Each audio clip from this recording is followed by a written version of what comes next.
Épisode 117, bienvenue dans l'épisode 117, merci de m'avoir envoyé un chèque.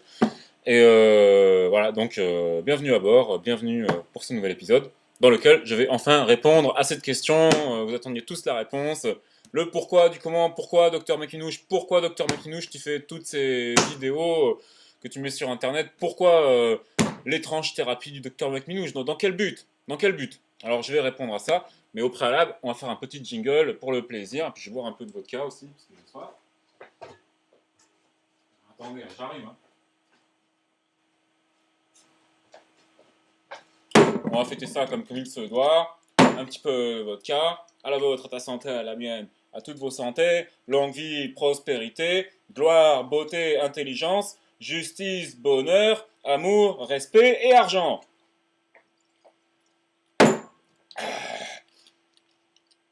Voilà, un petit jingle quand même.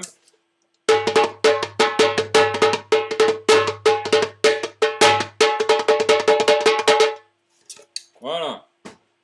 Bof d'Arbouka, la moitié foutue, déjà, elle est complètement bossée. Bon, alors, bosser, qui vient du verbe bosser. Mais c'est pas le verbe bosser, non. Faire des bosses. Quand tu fais une bosse, tu bosses. Bosser une darbuka, faire des bosses sur la darbuka. Hein, ils comprennent tous ces gens, je te jure. Moi j'ai inventé des mots pour le dictionnaire, hein, franchement, je te jure, il manque des mots dans la langue française. Alors, vous avez bien écouté, et je vais vous répondre enfin à cette question qui vous turlupine, qui vous interroge l'esprit sournoisement. Depuis que vous avez vu l'épisode précédent, l'épisode 118, vous avez compris que tout se passe à l'envers, ici c'est le monde à l'envers. Donc, l'épisode 118, pourquoi le docteur McMinouche fait l'étrange thérapie du docteur McMinouche. J'ai pas voulu vous répondre à la question dans l'épisode précédent, parce que je voulais faire du suspense. Vous savez que nous, les professionnels du cinéma, quand tu es scénariste, réalisateur, producteur, comédien, voire musicien, tu vois, programmeur, auteur, compositeur, interprète ou quoi que ce soit d'autre, tu dois être capable de créer la surprise et de créer le suspense, tu vois, de maintenir, de tenir en haleine, tu vois, à l'aide d'une carotte, éventuellement d'un bâton aussi derrière.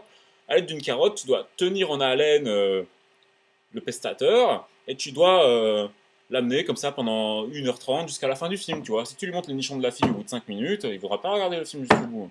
Je sais pas si vous avez vu, dans la majorité des films, c'est comme ça. Hein. Au début du film, on fait la scène de douche, on montre un peu les jambes, comme ça, à la fille. Ça arrive, hop, c'est coupé juste au niveau des fesses, là, bon, on voit rien du tout. Hop, ça repasse devant, derrière, devant le ventre, on voit pas les nichons, rien du tout. Après, on voit les oreilles, les cheveux, elle est sortie de la douche. On se dit, merde, putain, il faudra attendre la fin du film pour avoir la suite. Et oui, puis alors à la fin du film, enfin, pas à la fin du film, mais quand on atteint le climax, là, genre à 77%, à 77% du film, genre vers 1 heure, là, il y a une scène d'amour, là, on voit tout, on voit les nichons, le cul, machin et tout, elle jouit. C'est comme ça, dans 25-30% des films, hein, vous remarquerez. Bref, donc voilà pourquoi je ne vous ai pas tout dit dans l'épisode suivant, l'épisode précédent. Je rappelle que c'est une série qui se déroule à l'envers. Alors, Docteur McMinouche, pourquoi tu produis cette série qui s'appelle L'étrange thérapie du Docteur McMinouche? Nous aimerions savoir. Peux-tu nous répondre?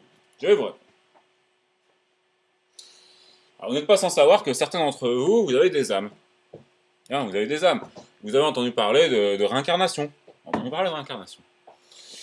Donc tout simplement, le problème c'est que si, durant cette vie, vous n'arrivez pas à un certain score, si vous n'atteignez pas un certain score dans cette vie, et j'expliquerai ultérieurement ce que c'est que le score, bien sûr, parce que je suis sûr qu'il y en a la moitié d'entre vous qui n'arrivent pas à comprendre ce que c'est, qui me disent mais qu'est-ce que raconte ce mec, il est fou. Il y a un score, vous êtes dans une vie comme ça, il y a un score à atteindre, tu vois, je fais un schéma, tu vois, monte là, tu vois. Il y a un score qu'il faut monter comme ça.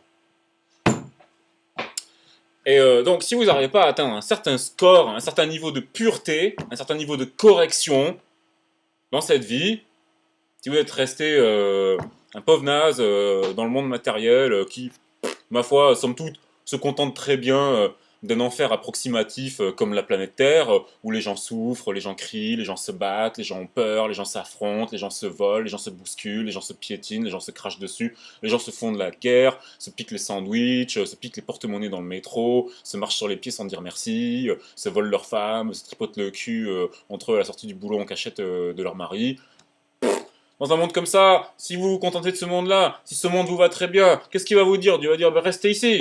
Restez ici, après la mort. Qu'est-ce qu'il va dire Dieu? Qu'est-ce qu'il va dire Dieu? T'as aimé ce monde, ta maison elle te manque, tu veux ta maison, tu veux rester ici, t'adores ton 3 pièces là, hein. Et puis t'es fait pour ce monde, c'est quoi, on te veut pas au paradis, hein. T'es trop naze, t'es trop con, t'as rien compris encore, tu restes là. Voilà ce qu'il va te dire Dieu. Tu connais pas Dieu toi? Ah, ça se voit. Mais moi je te dis, je connais Dieu personnellement, tu vois, de très près. Et voilà la vérité, voilà comment ça se passe. Et ouais, à la fin de la vie, soit t'as as passé la barrière, il y a un certain seuil, comme ça, il y a un threshold. Tu sais ce que c'est un threshold en anglais? Il y a un threshold comme ça, et soit t'as arrivé à passer le threshold, et là t'as gagné, et tu vas au paradis direct. Tu peux même te suicider si tu veux, Dieu il s'en fout, hein. Et non, faut pas se suicider, j'ai rien dit, faut pas, parce que bon, ça fait des points en moins, c'est pas beau, c'est moche, tu vois, mais bon, tout dépend du score. Mais quand t'as passé, tu vois, un certain threshold comme ça, t'es admis direct au paradis, et Dieu il te parle, il dit mon fils, je te connais, bravo, t'as tout gagné, tu vas au paradis de suite, quoi. Tu sais quoi, tu vas voir l'autre, et l'autre un tel et machin, t'as vu, il y a un ange là-bas, un archange ici et ça, et tout ça ici et ça, et t'as vu, hein, lève les yeux, regarde là-haut, qu'est-ce qu'il y a, une étoile qui bouge, ah, l'étoile elle bouge pour toi, ah, tu connais, ah, ah. Et dans le cas contraire, quand tu t'es contenté d'un bas monde, d'un enfer puant et sanglant, d'un monde injuste et arrogant, d'un monde sans foi ni loi, d'un monde bêtement bestial et animalier, si tu as une âme, alors Dieu te renvoie tout simplement dans un monde similaire, jusqu'à ce que tu aies par toi-même réussi à atteindre un certain niveau de pureté qui est requis et exigé pour passer l'examen d'entrée pour être admis au paradis.